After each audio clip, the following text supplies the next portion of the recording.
संगम नगरी प्रयागराज में कुछ महीने बाद आयोजित होने वाले महाकुंभ को यूपी की योगी सरकार ने प्लास्टिक फ्री और ग्रीन कुंभ के तौर पर पेश करने का फैसला किया है। योगी सरकार के इस फैसले के मद्देनजर संत महात्माओं ने भी अपनी तैयारियां शुरू कर दी है। आस्था के इस मेले में आने वाले संतों ने प्लास्टिक और थर्माकोल के बर्तनों की बजाय दोना और पत्तल और मिट्टी के बर्तनों को बढ़ावा देने की योजना बनाई है। इसके लिए ओम नमः शिवाय संस्था ने महाकुंभ में सभी जगहों पर चलने वाले भंडारे में दोना, पत्तल और मिट्टी के बर्तनों में ही खाना परोसने का फैसला किया है। संस्था ने इसके लिए प्रयागराज के ही मुसहर समाज के लोगों को इन्हें तैयार करने का ऑर्डर भी दिया है। संस्था ने आज से अपने अभियान की शुरुआत भी कर दी है। इस मौके पर एक कार्यक्रम आयोजित कर दोना पत्तल बनाने वाले मुसहर समाज के लोगों को सम्मानित भी किया गया। मेला प्राधिकरण के एसडीएम दयानंद के कहना है कि सरकार के फैसले का सम्मान करने वाली धार्मिक संस्थाओं को महाकुंभ में विशेष सुविधाएं भी दी जाएगी। उनके मुताबिक दोना, पत्तल और मिट्टी के बर्तन बनाने वाले लोगों को मेले में जमीनी और सुविधाएं दी जाएगी। इसके साथ ही उन्हें दुकान भी बनाकर दी जाएगी ताकि वह दोना, पत्तल और मिट्टी के बर्तन महाकुंभ में उपलब्ध करा सके। उन्होंने कहा है कि इससे एक और जहां इन्हें रोजगार मिलेगा, वहीं महाकुंभ मेले में प्लास्टिक से प्रदूषण से मुक्ति भी मिलेगी।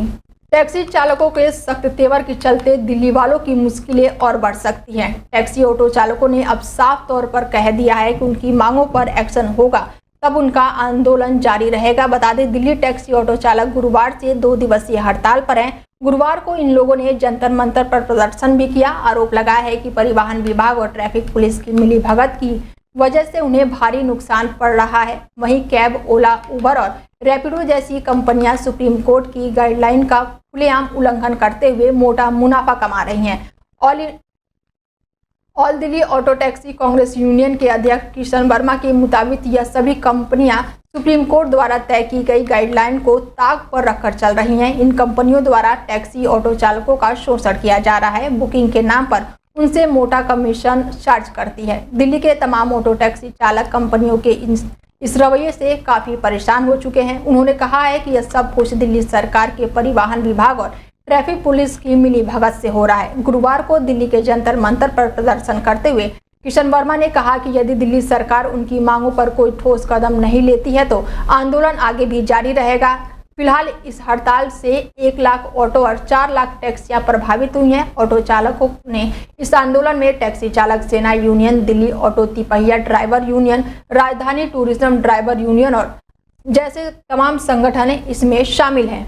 हरियाणा के पूर्व मुख्यमंत्री और कांग्रेस के वरिष्ठ नेता भूपेंद्र सिंह हुड्डा ने ओलंपिक रेसलर विनेश फोगाट को लेकर बड़ा बयान दे दिया है। उन्होंने भारतीय पहलवान विनेश फोगाट को कांग्रेस पार्टी से टिकट देने के सवाल पर कहा है कि यह एक हाइपोथेटिकल सवाल है।